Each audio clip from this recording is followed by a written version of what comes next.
प्रणाम। मैं प्रवीण पांडे और आप देखना शुरू कर चुके हैं पंडित जी। हम आज साधकों के प्रश्नों के उत्तरों के बारे में चर्चा करेंगे। किस तरह के उनके प्रश्न हैं, क्या नॉर्मली उनको प्रॉब्लम फेस हो रही है, और कुछ एक तो बहुत ही विचित्र प्रश्न हैं। तो चलिए बिना विलंब किए शुरू करते हैं आज के प्रश्न और उत्तर की सीरीज को। हमारा पहला प्रश्न आया है धर्मपाल जी की तरफ से। उन्होंने पूछा है, गुरुजी मेरी ड्यूटी एक हफ्ता दिन में और एक हफ्ता रात में रहती है, मैं किस तरह से साधना करूं?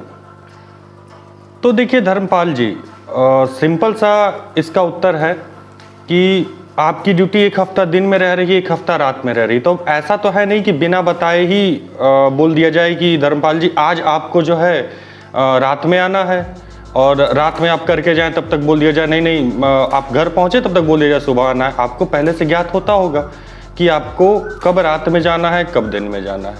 तो आपके लिए सबसे अच्छा उपाय यह है कि आप जो है एक ही बार में संकल्प मत लें। मतलब कहने का मतलब मेरा यह है कि एक बार में 21 दिन या 7 दिन का संकल्प मत लीजिए, आप रोज का रोज संकल्प लीजिए।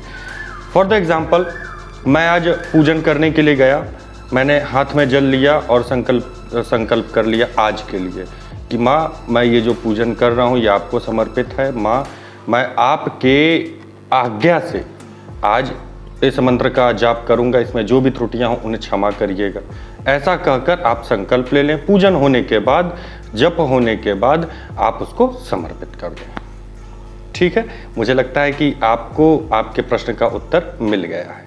अब बढ़ते हैं हमारे दूसरे प्रश्न की तरफ। दूसरा प्रश्न आया है मुस्कान तोमर जी की तरफ से। क्या अमावस के दिन कोई साधना या पूजा शुरू की जा सकती है? तो इस प्रश्न का सीधा सा उत्तर है हाँ, की जा सकती है, लेकिन वो डिपेंड करता है कि किस तरह की आपकी पूजा है, किस तरह की साधना है। दूसरी चीज, अमावस्या हुई, गुरु पूर्णिमा हुई, पूर्णिमा हुई, शरद, मतलब जो कोई भी पूर्णिमा हो, कोई ऐसा त्यौहार हो, होली दीपावली हो, तो ये सिद्ध दिन होते हैं। हाँ, बात अलग है कि कुछ नेगेटिव होते हैं, कुछ पॉजिटिव होते हैं, परंतु ये सिद्ध दिन होते हैं।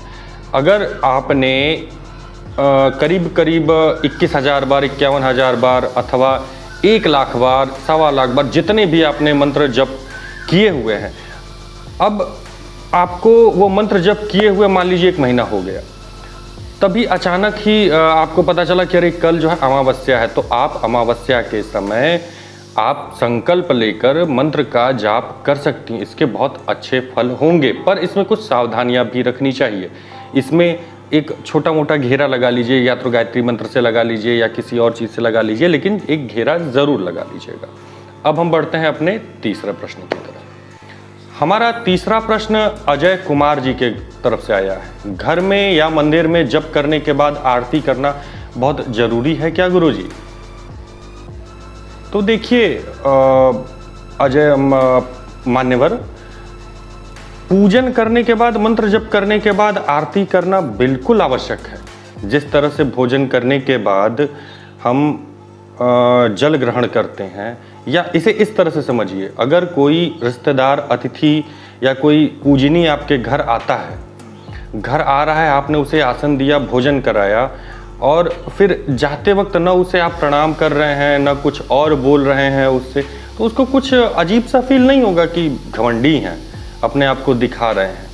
तो भाई हो सकता है भगवान ऐसा ना करे, ना ऐसा सोचें, लेकिन ये एक संस्कार कह लीजिए, ये एक तरह का संस्कार है जो हम आपके अंदर होना चाहिए। आरती का महत्व अलग है, मैं इसे आपको समझाने के लिए इन शब्दों का प्रयोग कर रहा हूँ कि इसे संस्कार समझकर किया जाता है, और ये अति आवश्यक है। कोई भी मंत्र जप हो, कोई भी पूजन हो, अंत में आरती से ही विसर्जन किया जाता है।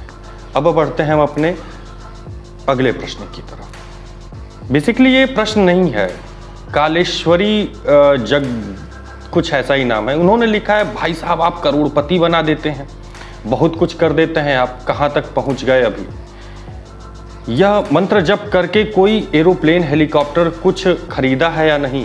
मर्सिडीज, कोई फॉर्च्यूनर, इस टाइप की भी कोई गाड़ी खरीदी होगी। यह मंत्र जाप करके हेलीकॉप्टर तो खरीद ही लिए होंगे। मतलब इस टाइप का प्रश्न इनका जो कमेंट है मैं वो आपको डिस्प्ले पे दिखा दूंगा, मैं ठीक से पढ़ नहीं पा रहा हूँ।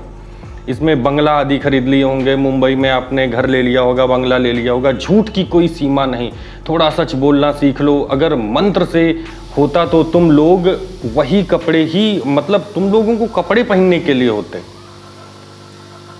तो इस तरह की इनकी मानसिकता है। अब क्या बताएं। मैं इस महोदय को केवल इतना कहना चाहूँगा कि मान्यवर, हमें पहनने के लिए कपड़े हैं या नहीं हैं वो हमारा विषय है।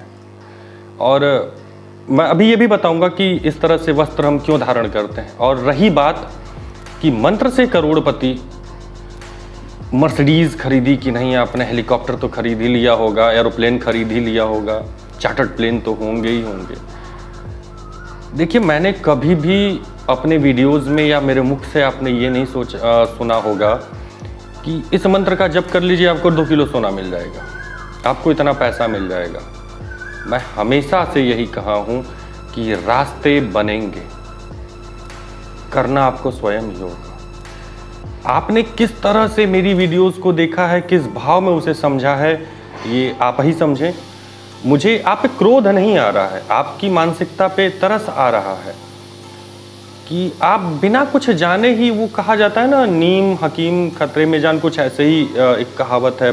अगर आपको पता हो तो वो कमेंट में ज़रूर लिखिएगा, मैं भी जान जाऊंगा उस कहावत को। तो आधा अधूरा देख के अपने आप से एक समझ बना लेना, उसकी अर्थ को क्रिएट कर लेना, ये एक साइको प्रॉब्लम है। मतलब ये मानसिक बीमारी है, आप इसका इलाज करवाइए। ठीक है, कभी भी माता जी नहीं कहेंगी कि बेटा बैठे रहो और मैं तुम्हें पैसे ला के दे रही हूँ, कभी भी नहीं। और न ही प्रवीण पांडे कहेगा, कभी भी नहीं।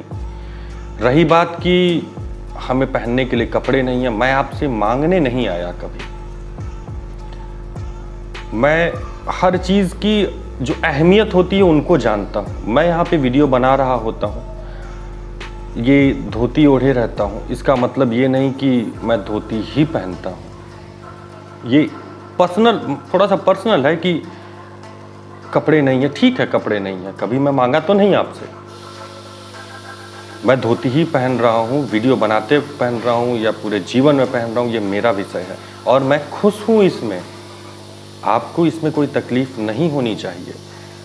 ठीक है, तो मुझे लगता है कि आपको अगर कोई शंका है कि मैंने इस तरह से कुछ बोला है कि इस मंत्र से ऐसा हो जाएगा, तो एक बार मैं आपसे रिक्वेस्ट करूंगा वो वीडियो फिर से देखिए।